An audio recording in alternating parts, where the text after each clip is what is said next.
কৃষ্ণ প্রামাণিক একজন থিয়েটারের শিল্পী। সিনেমা এবং সিরিয়ালে অভিনয় করতে এসে আমার ইভা ক্রিয়েশনের সাথে আলাপ হয়।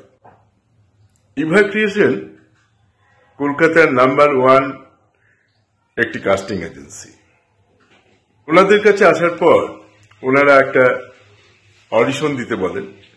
আমি অডিশন দিই এবং অডিশন দেওয়ার পর জি বাংলার একটি নামকরা সিরিয়াল পূবের ময়নাতে একটি কন্টিনিউটি চরিত্রে সুযোগ পাই। এছাড়া ওনারা আমাকে কথা এবং অনুরাগের ছোঁয়া সহ আরো বিভিন্ন সিরিয়ালে সুযোগ করে দিয়েছেন। ধন্যবাদ ইভা ক্রিয়েশনকে। আমি ইভা ক্রিয়েশনের সাথে আরো বহু কাজ করতে চাই। ইভা ক্রিয়েশন সততার সাথে সবার পাশে। আপনারা যারা অভিনয় ভালোবাসেন তারা ইভা ক্রিয়েশনের সাথে যোগাযোগ করুন। নমস্কার।